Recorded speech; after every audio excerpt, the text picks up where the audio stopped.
Cantik Itu Luka, karya Eka Kurniawan, tahun 2002. Bagian 1, halaman 1-5.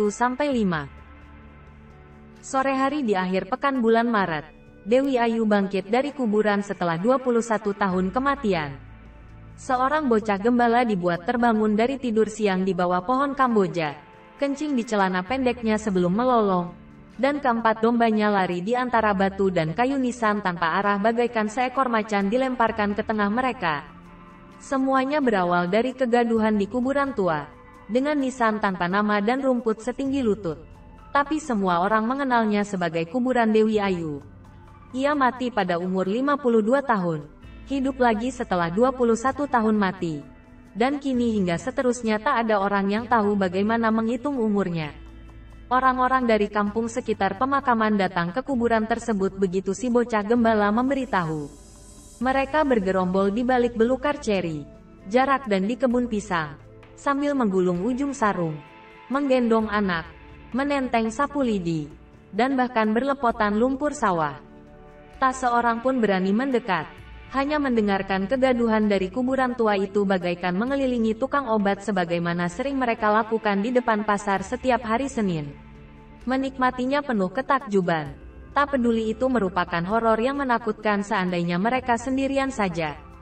Bahkan mereka berharap sedikit keajaiban daripada sekadar kegaduhan kuburan tua. Sebab perempuan di dalam tanah itu pernah jadi pelacur bagi orang-orang Jepang sejak masa perang dan para kiai selalu bilang bahwa orang-orang berlepotan dosa pasti memperoleh siksa kubur. Kegaduhan itu pasti berasal dari cambuk malaikat penyiksa. Dan mereka tampak bosan, dan berharap sedikit keajaiban yang lain. Keajaiban. Ia datang dalam bentuknya yang paling fantastis. Kuburan tua itu bergoyang, retak, dan tanahnya berhamburan bagaikan ditiup dari bawah, menimbulkan badai dan gempa kecil, dengan rumput dan nisan melayang. Dan di balik hujan tanah yang bagaikan tirai itu sosok si perempuan tua berdiri dengan sikap jengkel yang kikuk. Masih terbungkus kain kafan seolah ia dan kain kafannya dikubur semalam saja.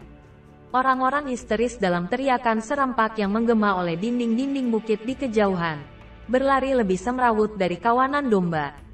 Seorang perempuan melemparkan bayinya ke semak-semak, dan seorang ayah menggendong batang pisang. Dua orang lelaki terperosok ke dalam parit, yang lainnya tak sadarkan diri di pinggir jalan, dan yang lainnya lagi berlari 15 km tanpa henti. Menyaksikan itu semua, Dewi Ayu hanya terbatuk-batuk dan terpukau menemukan dirinya di tengah-tengah kuburan. Ia telah melepaskan 2 ikatan teratas kain kafan dan melepaskan 2 ikatan lagi di bagian kaki untuk membebaskannya berjalan. Rambutnya telah tumbuh secara ajaib, sehingga ketika ia mengeluarkannya dari selimut kain mori itu, mereka berkibaran diterpa angin sore, menyapu tanah, seperti lumut berwarna hitam mengilau di dalam sungai. Wajahnya putih cemerlang, meskipun kulitnya keriput, dengan mata yang begitu hidup dari dalam rongganya, menatap orang-orang yang bergerombol di balik belukar sebelum separuh dari mereka melarikan diri dan separuh yang lain tak sadarkan diri. Ia mengomel entah pada siapa, bahwa orang-orang telah berbuat jahat menguburnya hidup-hidup. Hal pertama yang ia ingat adalah bayinya, yang tentu saja bukan lagi seorang bayi. 21 tahun lalu, ia mati 12 hari setelah melahirkan seorang bayi perempuan buruk rupa. Begitu buruk rupanya sehingga dukun bayi yang membantunya merasa tak yakin itu seorang bayi dan berpikir itu seonggok taik. Sebab lubang keluar bayi dan taik hanya terpisah 2 cm saja. Tapi si bayi menggeliat, tersenyum. Dan akhirnya si dukun bayi percaya ia memang bayi, bukan taik. Dan berkata pada si ibu yang tergeletak di atas tempat tidur tak berdaya dan tak berharap melihat bayinya, bahwa bayi itu sudah lahir, sehat, dan tampak ramah. "Ia perempuan kan?" tanya Dewi Ayu. "Ya," kata si dukun bayi, "seperti 3 bayi sebelumnya. 4 anak perempuan. Semuanya cantik. Seharusnya aku punya tempat pelacuran sendiri," kata Dewi Ayu dengan nada jengkel yang sempurna. "Katakan padaku, secantik apa si bungsu ini?" Si bayi terbungkus rapat oleh belitan kain dalam gendongan si dukun bayi, kini mulai menangis dan meronta. Seorang perempuan keluar masuk kamar, mengambil kain-kain kotor penuh darah, membuang ari-ari, Selama itu si dukun bayi tak menjawab pertanyaannya. Sebab ia tak mungkin mengatakan bayi yang menyerupai onggokan tai hitam itu sebagai bayi yang cantik. Mencoba mengabaikan pertanyaan itu, ia berkata, "Kau perempuan tua. Aku tak yakin kau bisa menyusui bayimu." Itu benar. Sudah habis oleh 3 anak sebelumnya. Dan ratusan lelaki. 172 lelaki. Yang paling tua berumur 92 tahun. Yang paling muda berumur 12 tahun. Seminggu setelah disunat. Aku mengingat semuanya dengan baik. Si bayi kembali menangis. Si dukun bayi berkata bahwa ia harus menemukan ibu susu untuk si kecil itu. Jika tak ada, ia harus mencari susu sapi, susu anjing, atau susu tikus sekalipun. "Ya, pergilah," kata Dewi Ayu. "Gadis kecil yang malang," kata si dukun bayi sambil memandang wajah si bayi yang menyedihkan. Ia bahkan tak mampu mendeskripsikannya, hanya membayangkannya sebagai monster kutukan neraka. Seluruh tubuh bayi itu hitam legam seperti terbakar hidup-hidup, dengan bentuk yang tak menyerupai apapun. Ia, misalnya, tak begitu yakin bahwa hidung bayi itu adalah hidung. Sebab itu lebih menyerupai colokan listrik daripada hidung yang dikenalnya sejak kecil. Dan mulutnya mengingatkan orang pada lubang celengan babi, dan telinganya menyerupai gagang panci. Ia yakin tak ada makhluk di dunia yang lebih buruk rupa dari si kecil malang itu. Dan seandainya ia Tuhan, tampaknya ia lebih berharap membunuh bayi itu daripada membiarkannya hidup. Dunia akan menjahatinya tanpa ampun. "Bayi yang malang," kata si dukun bayi lagi, sebelum pergi mencari seseorang untuk menyusuinya. "Yah, bayi yang malang," kata Dewi Ayu sambil menggeliat di atas tempat tidur. "Segala hal telah kulakukan untuk mencoba membunuhnya. Seharusnya kutelan sebutir granat dan meledakkannya di dalam perut si kecil yang malang. Seperti para penjahat, orang-orang malang juga susah mati." Pada awalnya si dukun bayi mencoba menyembunyikan wajah bayi itu dari siapapun, termasuk perempuan-perempuan tetangga yang berdatangan. Tapi ketika ia berkata bahwa ia memerlukan susu bagi si bayi, orang-orang itu berebutan ingin melihat si bayi. Bagi siapapun yang mengenal Dewi Ayu, adalah selalu menyenangkan melihat bayi-bayi perempuan mungil yang dilahirkannya. Si dukun bayi tampak tak berdaya menghadapi serbuan orang-orang yang menyibakkan kain penutup wajah si bayi.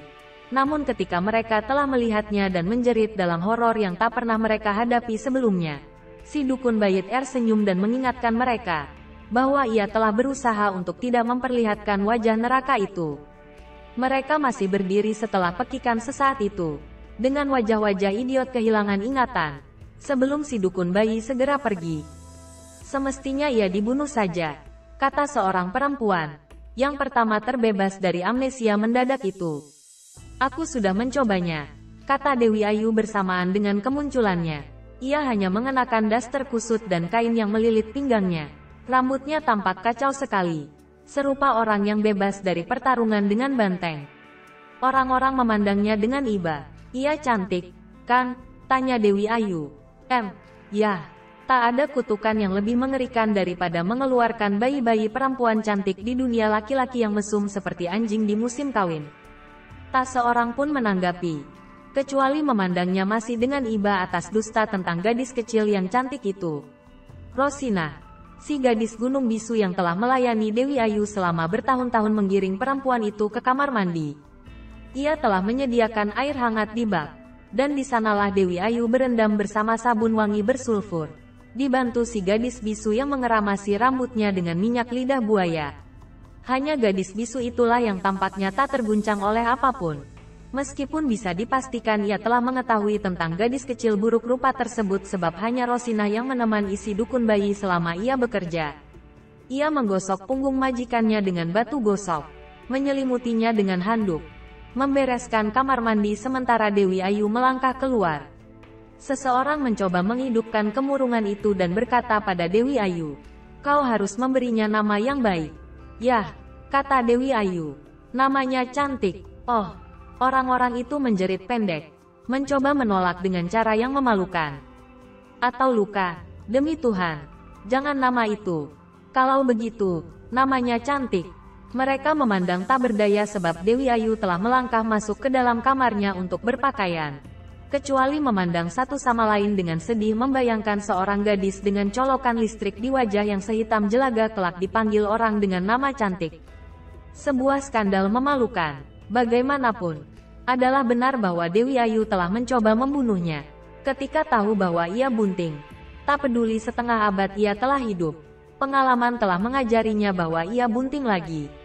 Sebagaimana anak-anaknya yang lain, ia tak tahu siapa ayahnya.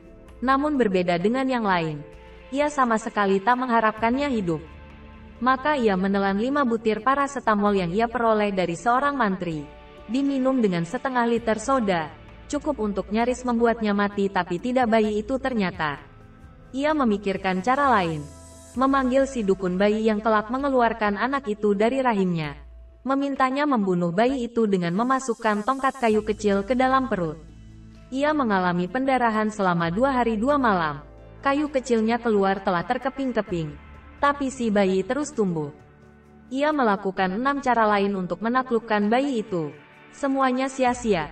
Sebelum ia putus asa dan mengeluh. Ia petarung sejati. Ia ingin memenangkan pertarungan yang tak pernah dimenangkan ibunya. Bersambung. Bagian 1. Halaman 6-10.